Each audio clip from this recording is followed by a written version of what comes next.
Shalom, shalom, shalom, shalom. Que le Seigneur nous bénisse, que le Dieu d'Israël, le Dieu d'Abraham, d'Isaac, le Dieu de tous les patriarches soit avec chacun d'entre nous. Aujourd'hui, nous verrons comment faire efficacement sa préparation spirituelle face aux aléas de la vie. Voyez-vous, aujourd'hui, je suis très heureux que la plupart des Africains soient chrétiens. Je suis très heureux que la plupart des gens vont à l'église. Je suis très heureux parce que beaucoup de personnes ont décidé de tourner le dos au monde et à des pratiques spirituelles néfastes. Exemple, la sorcellerie, le vaudou, le fétichisme, la magie noire, etc. C'est une très bonne chose. Le véritable problème, après ces prises de décision, c'est de pouvoir se préparer spirituellement. Parce que la vie dans laquelle nous sommes n'est pas un long fleuve tranquille. On est confronté continuellement à des situations difficiles, désastreuses et calamiteuses.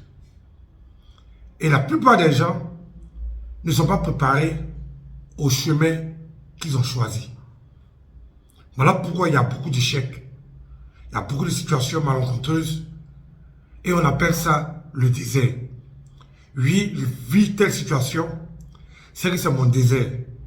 Je vis tel problème, c'est que je traverse le désert. Donc, on justifie toujours nos échecs par le désert. Non, c'est le désert, c'est une épreuve. Non, c'est Dieu qui l'a voulu. Non, Dieu est en train de me former. Toute avancée spirituelle doit se préparer. On devient médecin parce qu'on a fait la formation pour devenir médecin. On devient ouvrier, électricien par exemple, parce qu'on a fait la formation pour devenir ouvrier. On devient comptable parce qu'on a fait la formation en comptabilité. Mais nombre de personnes n'ont jamais pris le temps de se préparer spirituellement à leur chrétienté. Je ne parle même pas des autres religions. Je ne parle pas des gens qui sont peut-être qui ont des religions différentes. Parce qu'ils exhortent toujours tout le monde à s'accrocher au Seigneur Jésus. Mais malheureusement, s'accrocher au Seigneur Jésus ne veut pas dire réciter le nom de Jésus comme un poème. S'accrocher à Jésus ne veut pas dire que il faut aller s'asseoir tous les matins à l'église. Jésus n'habite pas dans les murs d'une église. Jésus n'habite pas dans une habitation. Jésus n'habite pas dans un bureau ou sur une table. Jésus habite dans le cœur de chaque individu.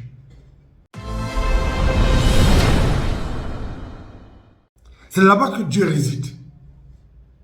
Et donc, si quelqu'un pense que Dieu habite dans les murs de son église ou bien de sa maison, il se trompe. Jésus habite dans le cœur de chaque être humain. Et c'est dans ton cœur que tu dois faire germer la force spirituelle. Comme dirait l'adage, les grands diseurs ne sont pas les grands faiseurs. Ce n'est pas le fait que quelqu'un te parle de Jésus qu'il est rempli de la puissance du Saint-Esprit. Ce n'est pas le fait que quelqu'un te parle du salut que lui-même là, il est désenvoûté. La spiritualité, c'est une école. Et si tu ne passes pas par cette école-là, mais tu n'as pas les méthodes qu'il faut, au finish, ce sera la déception. Au finish, ça sera les tragédies. Au finish, ce sera les pleurs et les grincements de dos. Voyez-vous, Jésus, avant de commencer son ministère, il s'est retiré dans le désert pendant 40 jours. On n'a jamais entendu parler de Jésus avant l'âge de ses 33 ans, de ses 30 ans, pardon. Quand Jésus avait 1 an, on n'a pas entendu parler de lui. Qu'il avait 5 ans, on n'a pas entendu parler de lui. Qu'il avait 10 ans, on n'a pas entendu parler de Jésus. Qu'il avait 25 ans, personne ne le connaissait. Mais c'est à 30 ans qu'il a commencé son ministère. Parce que Jésus lui-même sait que Toute avancée spirituelle nécessite une préparation. Donc, il a pris le temps de se préparer. Même si on comme tous les autres prophètes, Élie, Élisée, Malachi, Baruch, etc. Donc, tout le monde se prépare à aller à la rencontre de son Dieu. Sauf les chrétiens. Par exemple, les féticheurs même se préparent à rentrer en contact avec les esprits. Les francs-maçons se préparent à rentrer en contact avec les entités du bas astral. Les occultistes se préparent à appeler des forces démoniaques. Les nécromanciens se préparent à appeler les esprits des défunts et des morts. Tout le monde se prépare, sauf les chrétiens. Et c'est vraiment dommage. Parce qu'on n'est pas préparé à ce qui nous attend sur la terre. Il y a des gens, par exemple, vous allez remarquer que les emplois ne durent pas dans leurs mains. Il y a des gens, vous allez constater que ils ne sont pas des débauchés. C'est-à-dire qu'ils ne couchent pas partout. Mais la seule femme que tu as rencontrée, ou bien le seul homme que tu as rencontré, tu as couché avec lui net, tu as eu le sida. Il y a des gens qui ont couché la moitié de la France, ils n'ont pas eu le sida. Il y a des gens qui ont couché la moitié du Burkina, ils n'ont pas eu le sida. Il y a des gens qui ont couché la moitié de la Côte d'Ivoire, ils n'ont rien eu. Toi, à cause d'une seule erreur, ta vie a basculé. Toute vie spirituelle se prépare. Sinon, tu vas attirer vers toi des tragédies qui n'ont ni tête ni queue. Toi-même, tu t'assois et tu réfléchis, tu es étonné qu'une telle situation t'arrive.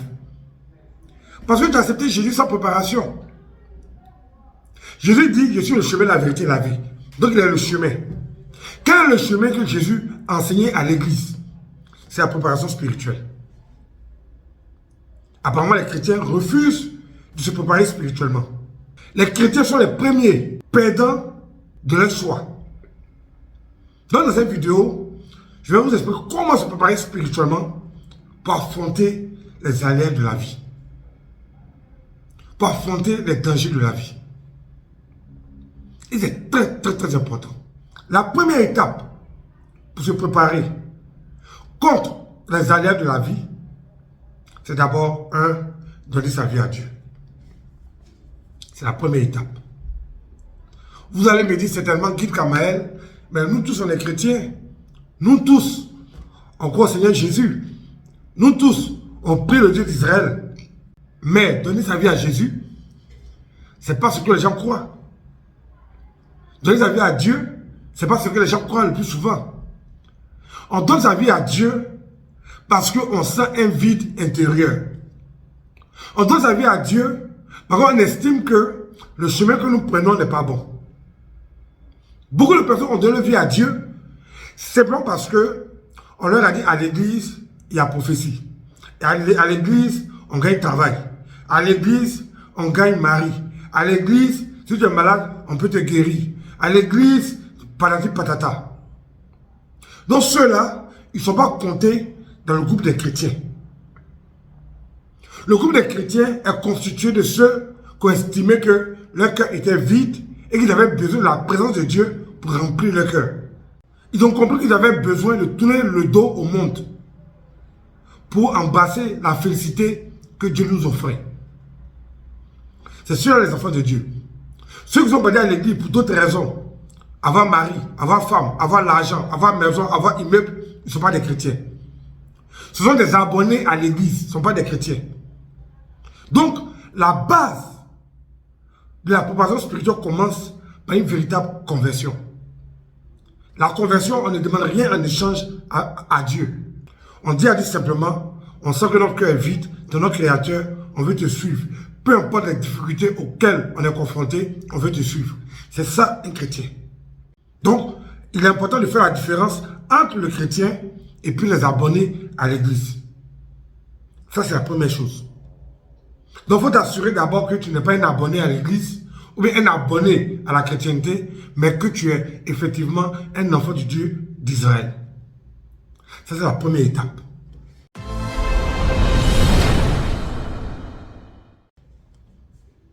La deuxième étape, pour faire face à n'importe quelle situation et être prêt, ce sont des pratiques spirituelles. Tu as donné ta vie à Dieu, c'est bon. Tu as accepté Jésus, c'est bon. Tu pries le Dieu d'Israël, c'est bon. Mais la seconde étape, quelles sont les méthodes que tu vas mettre en place pour suivre le Dieu d'Israël? Certains ont déjà trouvé leur méthode. C'est d'aller danser à l'église, aller nettoyer les bancs de l'église, prêcher l'évangile dans les quartiers, etc. Ça, c'est la méthode de certaines personnes. Mais je vais vous dire une chose. On ne se convertit pas pour les autres. On se convertit pour nous-mêmes et pour notre famille. Quand tu te convertis, tu deviens le pasteur de ta famille. Quand tu te convertis, tu deviens le rabbin de ta famille. Tu deviens le père spirituel de ta famille. Donc si Dieu permet que tu te convertisses, c'est pour que tu sois une lumière pour ta famille. Et pour la lumière de ta famille, il faut que toi-même, tu sois un exemple. Tu ne peux pas être un exemple si toi-même ton étoile ne brille pas. Tu ne peux pas être un exemple si toi-même tu ne reçus pas dans tes entreprises. Tu ne peux pas être un exemple si toi-même tu ne rayonnes pas dans ce que tu fais. Donc, après avoir accepté Jésus, la deuxième étape, il faut que tu sois toi-même à l'image du Christ. Nous savons que nous sommes nés dans des familles envoûtées, où il y a la sorcellerie, la magie, où nous sommes confrontés à les forces du mal. À part les liens de famille, il y a la vie que nous-mêmes nous avons menée, la vie de débauche, la vie qui est en désaccord avec la Bible. Et au-delà de cette vie-là, on a ramassé non seulement des liens de famille qui sont issus de nos parents, plus les liens que nous-mêmes, on est parti chercher. Donc, malgré nos conversions, notre vie ne peut pas être lumineuse. Parce que nous avons des liens, nous avons des charges mystiques et occultes sur notre vie. Donc, nous devons nous débarrasser de ces choses-là. Et pour se débarrasser de ces choses, il faut des méthodes appropriées. Jésus nous a donné la réponse. Même la Bible, dans toute son entièreté, nous a donné la réponse. Quiconque invoquera le nom du Seigneur sera sauvé. On n'a jamais dit, quiconque va prier du matin jusqu'au soir sera sauvé. Quiconque invoquera le nom du Seigneur. Il y a une différence entre la prière et l'invocation. La prière, tu parles à Dieu. L'invocation, tu fais que tu sais le pouvoir de Dieu. Donc, parler à Dieu, c'est bien beau. Mais pour résoudre tes problèmes, il faut invoquer l'Éternel. Quand tu lis la Bible, de Genèse jusqu'à Apocalypse, tous les Juifs disent toujours, j'invoquerai l'Éternel. Je vais invoquer l'Éternel. Je vais invoquer l'Éternel. J'ai invoqué l'Éternel depuis la montagne sainte. Invoquer l'Éternel, toujours c'est le même mot qui vient. Mais il y a des gens qui persistent dans des prières inutiles. La prière a son rôle. Mais la prière n'est pas importante dans le désenvoûtement et puis la délivrance. C'est l'invocation qui fait descendre le pouvoir de Dieu, qui va faire fondre les chaînes mystiques et les liens dans ta vie. C'est l'invocation. C'est ça qui dégage le pouvoir de Dieu. Donc vous comprenez bien pourquoi les gens les plus envoûtés de la terre se trouvent à l'église. Parce que dans les églises, on passe notre temps à prier au lieu d'invoquer l'Éternel. La première étape, c'est d'accepter Jésus pour de bonnes raisons et pour de bons motifs. La deuxième chose, c'est invoquer l'Éternel pour casser tout ce qui est lié sur notre vie. La troisième étape, c'est de faire briller ton étoile. C'est dans ton étoile que Dieu a rédigé ton destin. C'est dans ton étoile que Dieu a inscrit ta destinée. C'est ton étoile, lorsqu'elle brille, qui attire la présence angélique vers toi. C'est quand ton étoile brille que Dieu éclaire ton chemin. Parce que ton étoile va rayonner. Et toutes les ténèbres qui sont au-devant de toi seront dissipées. Ton étoile est noire comme du charbon. Et c'est toi qui vas sur Facebook pour dire l'Éternel est ma lumière, l'Éternel est mon berger, l'Éternel patati patata. Pourtant ton étoile même, si on donne ça à un chien, il va refuser ton étoile. Le chien qui est un animal là, on va lui dire tiens l'étoile de telle personne. Le chien va refuser. Le chien va nous répondre en français pardon, je ne peux pas être maudit. Donc si ton étoile ne brille pas, tout ce que tu fais c'est zéro. Une fois je suis rentré dans une église. On m'avait invité quelque part, je suis rentré discrètement. Il y avait environ 800 personnes dans l'église. Dans les 800 personnes, il y avait 2 personnes qui avaient une étoile qui brillait, sur 800 personnes. Mais de toute façon, quand les 800 personnes dansaient et se réjouissaient, selon eux dans le Seigneur, ça me faisait pitié. Les étoiles étaient noires. Il n'y avait rien de bon dans leur vie. Rien de bon. Pitié aux frères qui allaient aller épouser une fille dans cette église-là. Le frère qui va rentrer dans cette église pour dire oui, il y avait une femme là-bas, je vais l'épouser. Tu vas regretter tout le reste de ta vie. Parce que les étoiles qui brillaient sur la tête de ces chrétiens-là n'étaient pas différents des étoiles des gens qui sont dans le monde, mais des gens qui adorent fétiche. Les étoiles étaient noires. Donc à quoi servait tout le bruit, toutes les prières qu'ils faisaient? Je n'ai même pas pu faire 10 minutes dans l'église, je suis sorti. Sur 800 personnes, 2 personnes qui ont encore leur étoile sur leur tête. Tout le reste, ils étaient là pour faire de l'ambiance, du bruit.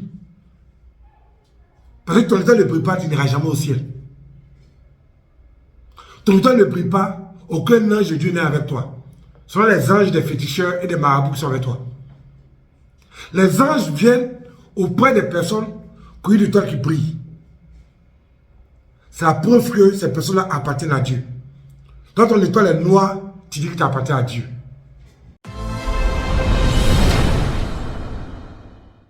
Donc voici quelques étapes à franchir pour faire face à toutes sortes de problèmes. Accepter Jésus, se désenvoûter et ensuite faire briller ton étoile. Lorsque ces 3 choses sont réunies, tu as la base maintenant pour taper ta poitrine, pour dire que tu appartiens au Dieu d'Israël.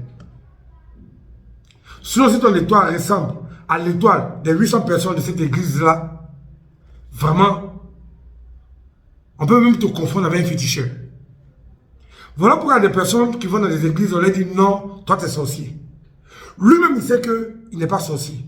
Mais on l'accuse de sorcellerie. Mais ça dépend de ton étoile. Ton étoile est noire comme l'étoile d'un sorcier. Mais il faut dire que tu es sorcier. Donc voilà pourquoi les gens ne progressent pas. Un homme doit pouvoir franchir ces différentes étapes pour dire éventuellement qu'il appartient au Dieu d'Israël.